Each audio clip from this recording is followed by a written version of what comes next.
Hello दोस्तों, bioscience with यन के में आपका फिर से हार्दिक स्वागत और अभिनंदन है। चलिए, थंबनेल देखकर आप समझ गए होंगे कि हम किस टॉपिक्स की बात करेंगे। ठीक है, हमने अभी तक उधर 3-4 वीडियो आपको दे चुका है ऑलरेडी, किस पर, जीव और समष्टियों पर, यानी उसमें जीव और समष्टियों वाले में किस में दिया, लास्ट वाला चैप्टर था जैव विविधता एवं संरक्षण वाले में। ठीक है, तप्त स्थल किसे कहा जाता है, रेड डाटा बुक यानी लाल आंकड़ों की किताब क्या चीज है। उसके बाद टोटल उसके पहले वाला रीजन्स जैव विविधता को कैसे सुरक्षित करेंगे उसके क्षति के कारण, तो उसको जरूर देख लीजिएगा कि वहां से लगभग 10 मार्क्स का आपका बनेगा। ठीक है ना, बोर्ड एग्जाम में। अब इसके बाद यह जो चैप्टर्स है पारितंत्र का है, इसमें मेन टॉपिक्स जो है मैं आपको बता दे रहा हूँ। ठीक है, चलिए बिना देर के स्टार्ट करेंगे। पहले हेडिंग बनाएंगे आप क्या, पारितंत्र। आप डायरेक्ट हेडिंग बनाएंगे क्या चीज, पारितंत्र। पारितंत्र को कहा जाता है इकोसिस्टम। अब पारितंत्र यानी इकोसिस्टम होता क्या चीज है, यह समझना होगा आपको। जैसे हम लोग जहाँ रहते हैं, यह एक क्या कहे, पूरी समष्टि हो गई, समुदाय हो गया। मनुष्य जाति, उसमें कुत्ता, बिल्ली, भैंस सब कुछ है कि नहीं। तो यह जहाँ रहते हैं यह तो ठीक है। उसके बाद जिस वातावरण में है, जैसे ऑक्सीजन है, कार्बन डाइऑक्साइड है, मिट्टी है, मकान है, तमाम चीजें हैं ना, सभी चीजों से हम क्या है, चारों ओर से घिरे हुए हैं। अगर इन दोनों का आपसी संबंधों का अगर अध्ययन किया जाएगा तो उसी को क्या कहा जाता है, पारितंत्र कहा जाता है। यानी किसी भी समष्टि या समुदाय का उसके वातावरण के साथ या पर्यावरण के साथ अध्ययन करना ही पारितंत्र कहलाता है। ठीक है, तो अगर लिखना चाहेंगे तो इस तरह लिखेंगे, किसी भी समष्टि को ही कहा जाएगा समुदाय। किसी भी समष्टि या समुदाय का उसके वातावरण या पर्यावरण के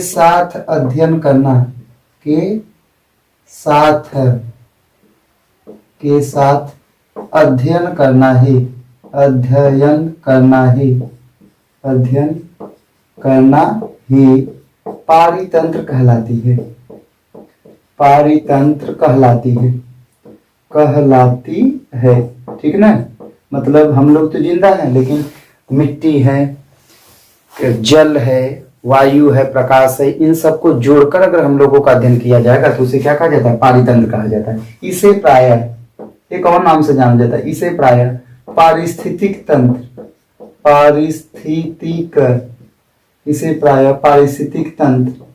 भी कहा जाता है।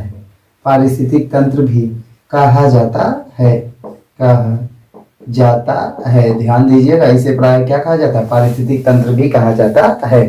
ठीक है ना, यानी इस पारितंत्र को किस नाम से जाना जाता है, पारिस्थितिक तंत्र भी कहा जाता है। ठीक है, अब इस शब्द का प्रयोग किसने किया था, तो क्या लिखेंगे, पारिस्थितिक तंत्र शब्द का प्रयोग, पारिस्थितिक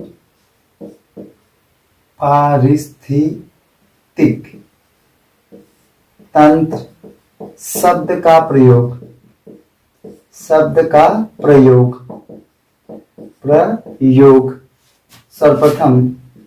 सर्वप्रथम एजी टेंसले लिखते,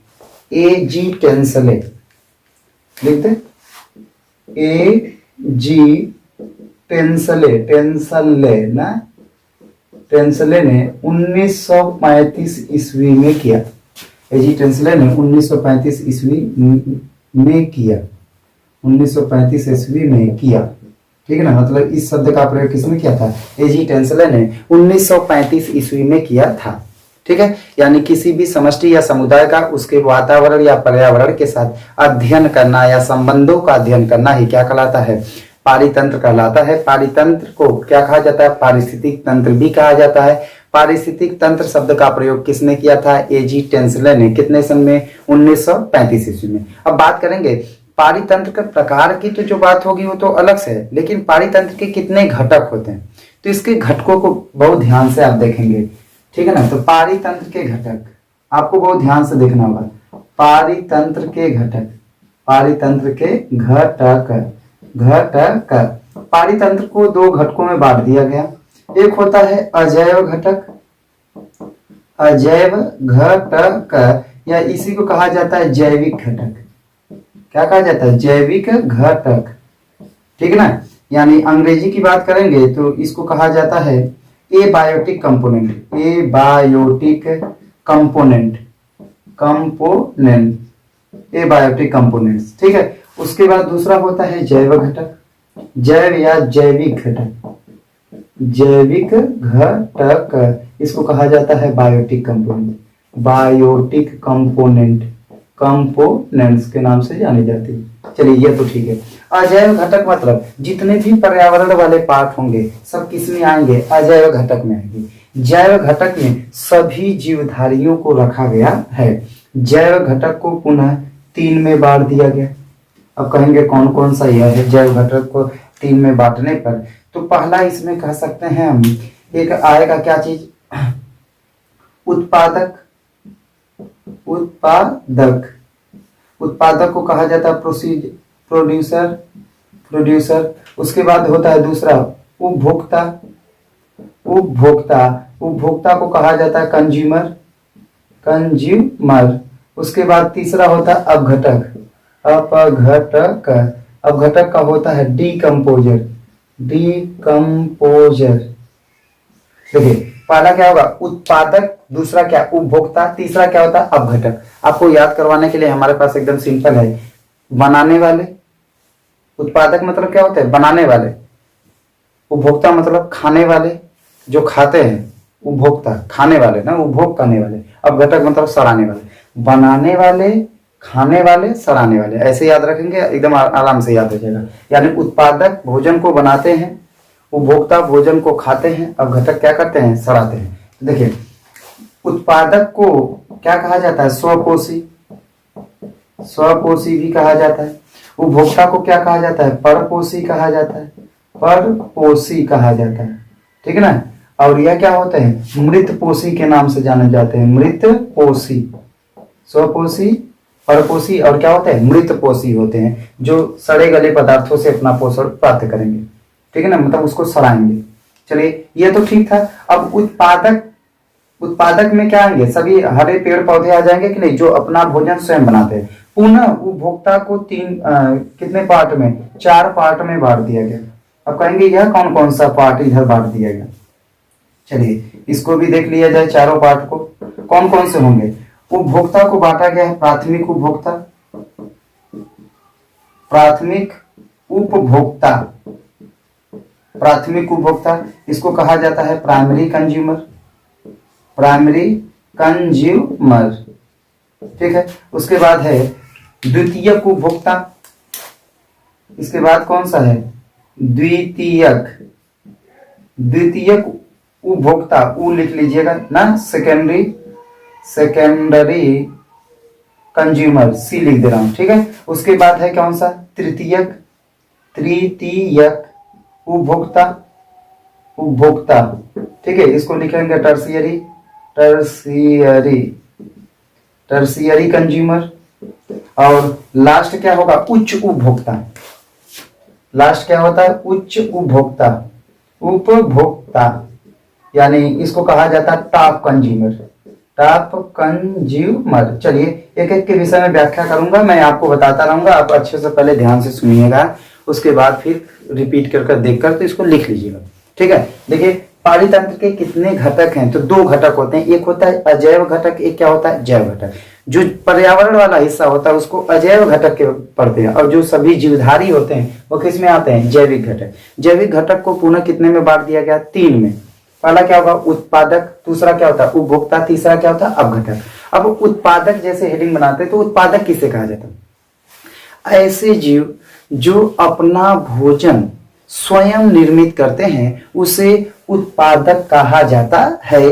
इसे प्रायः स्वपोषी भी कहा जाता है, जैसे हरे पेड़ पौधे तथा कुछ जीवाणु, हरे पेड़ पौधे तथा कुछ जीवाणु, यह तो सही है। चलिए उत्पादक हो गया। अब उपभोक्ता किसे कहा जाता?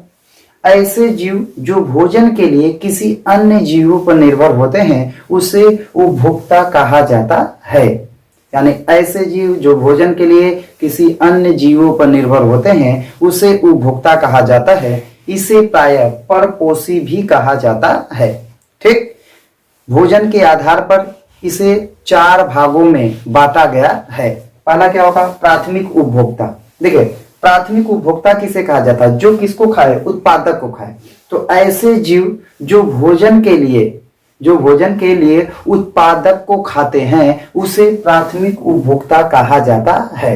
अब इसमें पेड़ पौधे रखे गए हैं, अगर इसको खाते हैं, पेड़ पौधे को खाने वाले को, यानी शाकाहारी बोला जाएगा कि नहीं? तो इसे प्रायः शाकाहारी भी कहा जाता है। जैसे गाय, भैंस, बकरी, हिरण, ठीक है ना, ये सब लिख लेंगे इसमें, गाय, भैंस, बकरी, हिरण, खरगोश इत्यादि, तो इसे शाकाहारी हो गया। उसके बाद आएंगे द्वितीयक उपभोक्ता। अब द्वितीयक उपभोक्ता इसको खाएगा, ये इसको खाएगा, यानी ऐसे उपभोक्ता जो भोजन के रूप में प्राथमिक उपभोक्ता को खाते हैं उसे द्वितीयक उपभोक्ता कहा जाता है।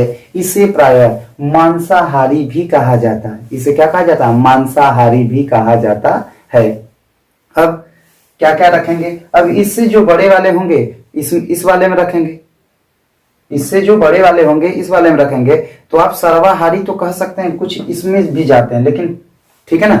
तो क्या क्या रखेंगे आप?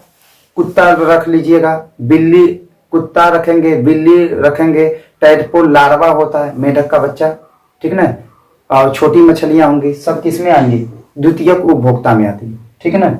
चलिए, तृतीयक उपभोक्ता किसे कहा जाता है? कि ऐसे उपभोक्ता जो भोजन के लिए द्वितीयक और प्राथमिक ना दोनों उपभोक्ताओं को खाते हैं उसे तृतीयक उपभोक्ता कहा जाता है। जैसे सियार, भेड़िया, लोमड़ी, मेढक, सर्प, ठीक है ना, इत्यादि।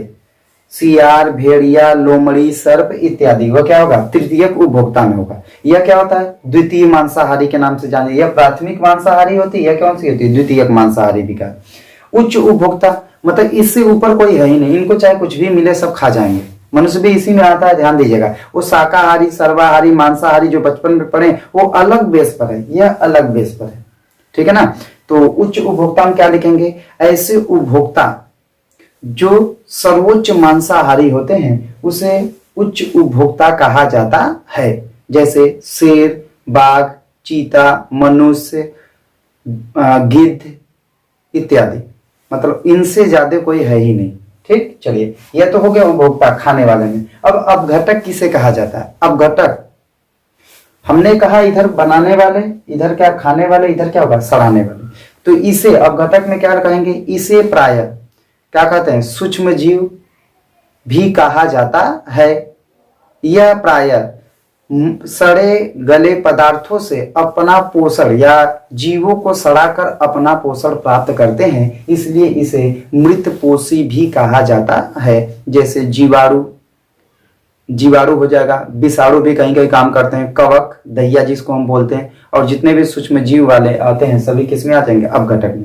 तो इसको अच्छे से क्या करेंगे? रिपीट करते हैं, क्योंकि देखिए इसको मेन पढ़ाने का मेन उद्देश्य क्या था? बार बार यह मिलेगा, उत्पादक, उपभोक्ता, अपघटक बार बार मिलेगा। पहले उत्पादक आते हैं, फिर उपभोक्ता आते हैं, फिर क्या आते हैं? अपघटक। फिर इसमें मिलता है हमें प्राथमिक उपभोक्ता, द्वितीयक उपभोक्ता, तृतीयक उपभोक्ता, उच्च उपभोक्ता। क्योंकि अभी खाद्य श्रृंखला बतानी है, तो खाद्य श्रृंखला में इसी क्रम में चलते हैं। उत्पादक से लेकर हमेशा खाद्य श्रृंखला चलती है किधर तक? उपभोक्ता तक। तो ये सब आते हैं शब्द, तो आपको आप परेशान होते खुद ही कि कहाँ कहाँ से क्या क्या चीजें आ रही हैं। तो आप अच्छे से क्या करेंगे? इसको रिपीट कर देख लीजिएगा, ठीक है ना। तो उम्मीद कर रहे होंगे कि आपको समझ में आया होगा। फिर मिलेंगे ऐसे ही एक नए वीडियो को लेकर, तब तक के लिए धन्यवाद।